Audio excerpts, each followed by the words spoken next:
La team, bonjour. Si vous allez bien. Ange de l'Europe à l'Afrique. Cash, immobilier, entrepreneuriat, business en ligne, investissement en Afrique, sport, voyage, un peu de tout. On est en direct de l'espace workout. Première chose, très important. Très important de faire du sport chaque jour. Vraiment, ça coûte rien. Faire 30 minutes, 45 minutes de sport chaque jour, si possible. Même si c'est que marcher ou un petit footing, vraiment très important. La santé, c'est la vie. Quand on y pense bien, 30 minutes sur 24 heures, c'est rien. C'est même pas un 20e de la journée. Vraiment 30 minutes, hein, juste marcher ou faire un petit footing, très important. Surtout que là, à notre âge, enfin ma génération, avant la trentaine, on a tendance à se laisser aller. Et c'est justement à ce moment-là qu'il faut essayer de prendre soin de soi-même. Parce qu'on a tendance à faire beaucoup d'écarts. Donc voilà. Du coup là, j'étais en train de faire un footing. Et je pensais à beaucoup de choses. Notamment, quelles sont les choses à éviter pour la diaspora ou les personnes qui rentrent au pays, ou qui reviennent au pays lorsqu'elles rentrent au pays. Il y a pas mal de choses à éviter. Et j'ai pensé à 6 choses. 6 choses que j'observe souvent quand je rentre au Congo. J'ai eu la chance ces derniers mois de faire la navette, donc de faire beaucoup d'allers-retours au Congo pour analyser le comportement, l'attitude des gens, l'environnement business. D'ailleurs, c'est moi, j'ai aussi vu des choses propres à la diaspora qu'ils avaient laissé en tête des personnes qui sont sur place. Donc on va essayer de voir ça ensemble aujourd'hui. Donc si je devais dire 6 choses à éviter à la diaspora lorsqu'elle rentre en Afrique, en Congo, dans ce cas plus particulier. Règle numéro 1. Alors, le point numéro 1, arrêtez de croire que vous arrivez en terrain conquis. Arrêtez de croire que vous allez arriver, qu'on va vous ouvrir les bras, que les bras seront grands ouverts, qu'on a besoin de vous, que vous êtes le sauveur, que vous allez tout changer, arrêtez de croire que ça va être facile. De manière générale, arrêtez de croire, de penser que parce que c'est l'Afrique, ça va être plus simple. Au contraire, je vous assure, parce que j'étais déjà parti avant, j'avais plein de projets. Mais quand vous allez sur place, que vous restez assez longtemps, pas un séjour de 2 semaines, 1 mois, en été, vous faites aller à la plage, vous allez dans l'Nganda, vous buvez. Non, vraiment, vous allez au marché, vous allez plusieurs mois d'affilée, vous analysez les comportements, vous prenez le bus, vous allez vous rendre compte que c'est vraiment très difficile d'investir en Afrique, de faire des affaires. C'est pas simple. Règle numéro 2, l'humilité. Ça, c'est un gros problème. C'est un très gros problème. En fait, je pense que c'est pas que les Congolais, hein. La diaspora africaine de manière générale. Ça revient au point numéro 1 que j'ai dit. Quand on rentre au pays, on pense qu'on sait mieux que tout le monde. On pense que du fait qu'on vit en Occident, ou pour certains, ils aient fait leurs études et grandi en Occident, on connaît mieux que tout que les Congolais. C'est pas tout le monde qui pense comme ça, qui arrive avec cette démarche-là. Mais la majorité, vraiment, les gens, quand ils reviennent de Guel, comme on dit là-bas, de Guel, quand ils reviennent au Congo, c'est comme si... Faut qu'on sache qu'ils sont parisiens. Ouais, faut qu'on sache que non, lui il vient de France. Faut que tout le monde sache que toi, tu viens de France. Ouais. C'est comme si... En fait, c'est un complexe. Pour moi, je vois ça comme un complexe. C'est une forme de complexe. Parce que les gens, en fait, ils rentrent au Congo, mais ils veulent que tout le monde sache que non, lui, il revient de France. Vous voyez, ça c'est une mauvaise chose. C'est une mauvaise chose parce qu'en fait, c'est comme si on voulait montrer aux autres qu'on est supérieur à eux du fait qu'on travaille là-haut, qu'on vit là-haut. Et nous, on est là-haut, on est bien. Vous êtes encore là, ça va, mais tu vois, c'est un peu dans ce sens-là. Et une petite anecdote.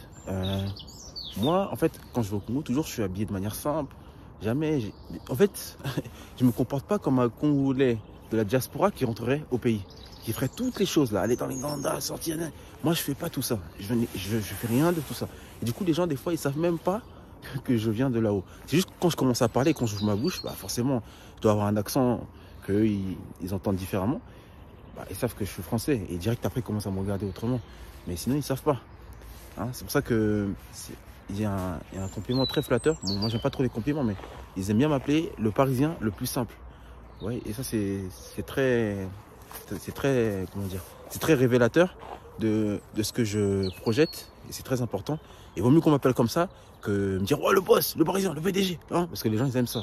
Et ils aiment bien profiter de cet avantage-là, de cette appellation-là, pour, vous voyez, en France, on est personne, mais au Congo, ouais, je suis PDG, je suis quelqu'un.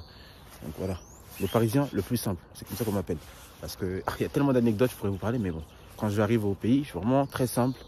Je parle correctement avec les gens, je prends personne de haut, j'écoute les gens. J'essaie pas d'être le monsieur je sais tout. Ouais, en France c'est comme ça, parce que il y a tellement de gens qui aiment bien, qui viennent de France, dire ouais, en France c'est comme ça, on fait comme si, ouais, vous êtes comme ça. Hein, tu vois. Juste pour montrer que ouais, nous on est en France, quoi. Ouais, mais en France on fait comme ça, tu vois. Non, non, non, on s'en fout. On s'en fout. Donc voilà. L'humilité, très important. Arrivez, faites-vous petit, discret. Arrêtez de crier partout, oui, je viens de Paris. Arrêtez de montrer à partout que ouais, vous revenez de Paris. Non, on s'en fout. Donc voilà. Numéro 3, du coup, après, ça suit un peu la règle numéro 2. Arrêtez de minimiser les gens parce qu'il y a beaucoup de gens qui ont tendance à penser, encore une fois, qui prennent avantage, comme je le disais, du fait qu'ils vivent en Occident, que les autres ils sont au Congo, que bah, ils savent beaucoup plus de choses qu'eux, ils ont un peu leur pouvoir d'achat est plus important. Donc du coup, ils profitent de cet avantage-là pour minimiser les gens, leur faire comprendre qu'ils valent mieux que les autres. Enfin bref, et c'est pas l'argent qui fait tout, c'est pas l'argent qui définit tout. Donc voilà, très important. Ça suit vraiment de l'humilité. Arrêtez de minimiser les gens. Parce que j'ai vu beaucoup de comportements qui m'ont... Waouh! Vous voyez, même des Congolais qui sont sur place, hein, qui ont un peu plus de moyens que les autres. Au moment, ils minimisent les gens. Moi-même, j'ai été victime de ça. Parce qu'on pensait justement que j'étais un local et qui faisait le démarcheur. Elle a essayé de me minimiser la dame, là. Ouais, c'était un truc de fou. Donc bref, 4. Règle numéro 4. Numéro 4, c'est s'adapter. S'adapter et respecter. Et sans critiquer. Quand je dis s'adapter, c'est qu'on va dire, c'est quand vous arrivez dans un autre pays, c'est notre culture, c'est notre manière de fonctionner, c'est une autre manière de penser. Le Congo, c'est pas la France, et la France, c'est pas le Congo. Comme le Congo, c'est pas l'Allemagne ou les États-Unis. Et donc du coup, quand vous arrivez au Congo, essayez de vous comporter, de vous adapter en fonction de comment ça fonctionne au Congo. Il y a des choses qui vont pas, sûrement, comme dans tous les pays, mais arrêtez de croire que vous allez refaire le monde. Les choses, elles sont comme ça, ok, on fait avec, c'est tout, on s'adapte. Et vous avez beaucoup de gens qui vont arriver. Et bah, du fait qu'encore une fois, ils sont en Occident, ils vont se permettre de critiquer, de parler, oui, mais non, c'est pas normal. Bon, c'est vrai qu'il y a beaucoup de choses qui sont pas normales, c'est vrai. Mais vous êtes qui pour... Enfin, je veux dire, faut y aller doucement, faut s'adapter. Et avec le temps, si tout se passe bien, peut-être les choses vont changer. Mais surtout s'adapter et ne pas critiquer, parce qu'il y a des gens qui vont aller en Afrique, ils vont se permettre de dire tout type de choses qu'ils ne diraient pas s'ils vont dans un autre pays occidental. Jamais, jamais ils le diront. Mais quand c'est en Afrique, ils se permettent de tout dire. Moi, un jour, je me souviens, j'étais à l'ambassade et il y avait une dame, elle m'a surpris, ça m'a choqué. Ça en dit long sur le comportement de beaucoup de personnes. Pas toutes les personnes, mais beaucoup de personnes. La dame, elle a dit quoi? À un moment donné, en fait, à l'ambassade, normalement, le téléphone, c'est interdit. Le téléphone à l'ambassade du Congo, c'est interdit. Le gendarme qui était là, il a dit plusieurs fois à la dame, oui, arrêtez, pas de téléphone, pas de téléphone, pas de téléphone. S'il vous plaît, pas de téléphone. Troisième fois, pas de téléphone, madame, s'il vous plaît, sinon je vous sors. Elle reprend le téléphone. Il dit, madame, je vais vous sortir, hein, parce que là, ça fait plusieurs fois que je vous demande le téléphone, vous le ressortez. Elle lui dit quoi? Elle lui dit, vous allez me frapper hein? Vous allez me brutaliser? Vous allez faire quoi? Vous allez me brutaliser? Vous voyez comment... Elle n'aurait jamais dit ça si c'était un policier blanc. Jamais. Elle n'aurait jamais dit ça. Elle n'aurait jamais dit ça. Hein? Mais comme c'est un policier congolais noir, dans l'ambassade du Congo, elle se permet de manquer de respect, vous voyez.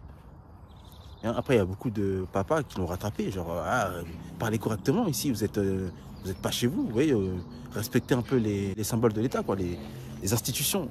Hein. Donc voilà, c'est ce type de comportement qu'on a tendance à avoir, sans s'en rendre compte même parfois. Beaucoup de personnes ont en Afrique. Donc voilà, essayez de vous adapter, n'ayez pas la critique facile, les choses sont telles qu'elles sont, on ne pourra pas les changer du jour au lendemain. Il faut s'adapter, c'est le plus important. Donc voilà. Le point numéro 5, c'est dire la vérité. S'il vous plaît, dites la vérité. Essayez d'éclairer les frères, les proches en Afrique et dites-leur que la vie n'est pas simple ici en France. Dites-leur la vérité. J'ai rencontré plusieurs taximans, vraiment beaucoup de taximans qui me parlaient de leur projet d'aller vivre en France. Non, des gens qui font des économies de 3 millions, 4 millions, 5 millions. Ils ont 1, 2 taxis, mais eux, ils veulent prendre tout cet argent-là et aller en France. Je disais, mais pourquoi toi tu vas aller en France alors que tu as 2 taxis ici, hein, tu as 4 millions dans ton compte hein. Il y en a en France, la plupart, ils n'ont même pas ça dans leur compte en banque. Hein. Ils n'ont même pas 6 000 € dans leur compte en banque en épargne. Toi, tu veux prendre ton argent qui est ici au Congo alors que tu as l'air de bien fonctionner et tu vas aller en France parce que tu es persuadé que là-bas, bah, c'est mieux. Ah, ouais. Donc voilà, faut essayer de leur dire la vérité, leur faire comprendre que c'est pas parce qu'ils vont venir en France que leur vie sera meilleure. Ouais, moi c'est ce que je leur dis hein, quand je reviens quand je vais voir les petits frères, les frères, quand je vais au Congo, soit dans les salons de coiffure, même au quartier, quand je parle avec les gens, je leur dis la vérité. Hein. Je leur dis, les gars, moi, tel que vous me voyez revenir là assez souvent, je suis une exception. Parce que la plupart des gens que je connais, ils ne peuvent pas faire ça tout le temps. Ouais. Et quand vous regardez bien autour de vous, les personnes qui vous ont laissé, qui ont laissé le Congo et qui sont partis en France, combien de fois ils reviennent sur une période de 5 ans? Et en moyenne, c'est ça, ils reviennent genre une fois tous les 3, 4, 5 ans. Donc ça en dit long sur ce qu'ils endurent à l'extérieur. Parfois, c'est pas parce qu'ils ne veulent pas, c'est parce qu'ils ne peuvent pas. Donc ouais, il y a certaines réalités à dire. La vie n'est pas facile en France. La plupart des gens ici, c'est pas simple. Et vous voyez, moi, à force d'aller au Congo, je me suis rendu compte même il y a beaucoup de personnes qui vivent mieux au Congo, qui touchent moins, beaucoup moins que les salaires qu'on peut avoir en France, moyen, genre 1800, 2000 euros, on va dire, c'est un salaire moyen en France. Et encore, c'est pas tout le monde qui touche 1800, 2000 euros. Mais il y a beaucoup de personnes qui vont toucher genre 3 fois moins au Congo, ou 2 fois moins, mais qui vivent largement mieux, ça n'a rien à voir. Donc voilà, c'est ce que j'essaie de leur faire comprendre, qu'en gros, le bonheur, l'herbe n'est pas toujours plus verte ailleurs. Pour rester ici, faire des business et venir en France que pour les vacances. Moi, c'est ce que je leur dis. En vrai, idéalement, un Congolais bien bon là, un Congolais bien bon, il vient en France que pour les vacances. Il ne vient pas ici pour s'installer, pour se poser. Normalement, un Congolais bien bon, il fait des affaires en Afrique. Il a tellement de moyens qu'en fait, il n'a rien à faire en France. Il va faire en France, c'est seulement pour les vacances. Il rentre au pays, il fait ses affaires. Il va dans les autres pays africains. Mais voilà, la France, c'est que pour les vacances. Mais c'est un peu cette mentalité que j'essaie d'inculquer. En gros, ne venez pas en mode mendiant ici. Vous allez galérer 3 à 5 ans pour aller papier. Hein, vous allez faire des tafs à la con que personne ne veut faire ici. Hein, alors qu'au Congo, vous pouvez construire quelque chose pour être quelqu'un. Alors qu'ici, bon, voilà quoi. Donc, essayez de dire la vérité aux gens. Leur dire la vérité que c'est pas facile ici. Les vraies conditions. Moi, en tout cas, je leur dis tout. Je leur dis tout. Et depuis, je leur dis la vérité. Il y en a beaucoup, ils ont fait... ils ont annulé leur voyage en France. Du moins, ils iront en France que quand ils auront bien les moyens. Mais là, tout de suite, aller sacrifier tout ce qu'ils avaient au Congo pour aller en France, là, j'en ai sauvé beaucoup. Donc voilà, dites-leur la vérité et ça va en aider plus d'un. Honnêtement, ça va en aider plus d'un. 6, pour terminer, la vidéo elle est longue, hein, désolé. C'est en plein matin. Le point numéro 6, c'est en fait, là, c'est pour la diaspora. Vraiment, au niveau de la gestion de l'argent, faites attention. Parce qu'on a tendance à penser que parce qu'on a des euros en convertis en francs CFA, ça donne une grosse somme, des gros montants. Mais le franc CFA, c'est une monnaie qui est très traître. Elle est traître. La monnaie est traître. Expérimenté à mes dépens, la monnaie est vraiment traître dans le sens où on pense qu'on ne dépense pas beaucoup. Mais en fait, c'est petit à petit, mis bout en bout, c'est beaucoup d'argent. Je vous donne un exemple, si vous prenez le taxi, très souvent. Et je ferai une autre vidéo pour vous détailler un peu les dépenses en moyenne quand je vais au Congo. Vraiment, c'est hallucinant. Mais le taxi, si c'est 1000 francs, si vous faites 4 courses par jour, ça fait 4000 francs. 1000 francs, c'est 1,50 €, mine de rien. Vous voyez, c'est l'équivalent d'un ticket de métro. Donc ça fait déjà 6 € par jour. 6 € par jour, si vous faites en moyenne 2 semaines, on va dire ça fait 15 jours. 6 fois 15, donc on fait 6 fois 20, ça fait quasiment 100 €. 100 €, on est dans les 100 €. 100 € pour le taxi. Mine de rien, ça part vite. Donc faites attention, on a tendance à sous-estimer le fait que ce soit en francs CFA et au final on fait beaucoup plus de dépenses que prévu.